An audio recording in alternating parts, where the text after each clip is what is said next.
السلام عليكم ورحمة الله وبركاته. أهلا بيكم في قناة حكايات رعب. حكايتين حصلوا في القرى المصرية. القصة الأولى حكاية المقام المسكون. قرية أبو مشهور في المنوفية عام 1985. في قرية أبو مشهور التابعة لمحافظة المنوفية كان في مقام قديم معروف باسم مقام الشيخ صالح. الناس في القرية كانوا بيحكوا إنه فيه بركة، لكن مع الوقت بدأ المكان يتحول لحاجة تانية. في سنة 1985 حصلت حادثة غريبة. واحد اسمه عبد الفتاح الجزار كان راجع من الغيط بعد نص الليل، وعدى من جنب المقام، لكنه لاحظ نور غريب طالع من جوه. الفضول خلاه يقرب، ولما بص من فتحة صغيرة في الباب شاف ست لابسة اسود بالكامل قاعدة جوه وبتتمتم بكلام مش مفهوم. تاني يوم عبد الفتاح فضل يهزي بكلام غريب، وكان بيقول إن شاف الست دي وهي بتبصله بعيون حمرا.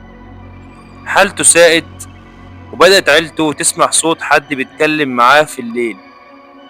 في خلال أسبوع مات عبد الفتاح بشكل مفاجئ، والأغرب إن الحانوت اللي غسل جثته حلف إنه شافه عيون مفتوحة بعد ما غمضها. بعد الحادثة دي ناس كتيرة من القرية أكدوا إنهم بيشوفوا الست قاعدة قدام المقام، واللي يقرب منها بيحصل له حاجات غريبة. لحد النهاردة محدش بيدخل المقام ده من بعد المغرب. القصة التانية البيت اللي محدش بيعيش فيه. قرية ضفرة في الغربية 1992. في قرية ضفرة في محافظة الغربية كان في بيت قديم مهجور من سنة 1950، وكان معروف بين الأهالي باسم بيت الحاج توفيق، لكن محدش كان عارف سر هجره.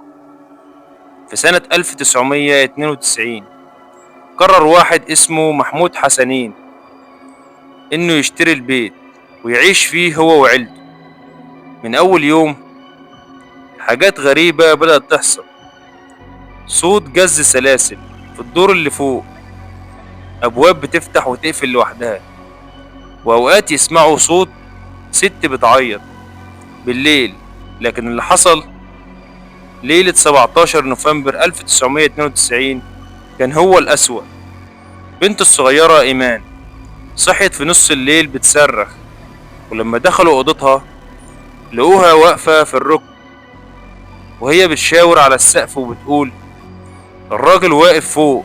ولما بص محمود ومراته ما كانش فيه حد، لكن في صوت حاجة تقيلة جت من السطح. ولما طلعوا يطمنوا لقوا باب السطح مفتوح، وكان في حد واقف هناك. بعد الليلة دي العيلة فضلت يومين في البيت، لكن في اليوم التالت محمود لقي علامة غريبة على باب البيت، كانت شبه نجمة خماسية محفورة بشكل عميق. بعدها قرروا يسيبوا البيت للأبد. لحد النهاردة أي حد يعدي من قدامه بعد المغرب بيقولوا إنه بيسمع صوت حد بيتنفس جوه البيت، رغم إن البيت مقفول من سنين.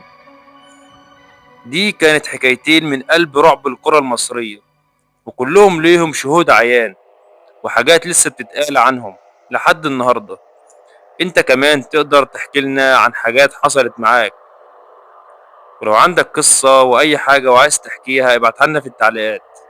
وبكده هتبقى خلصت قصة النهاردة، ونشوفكم في قصص جديدة إن شاء الله. السلام عليكم.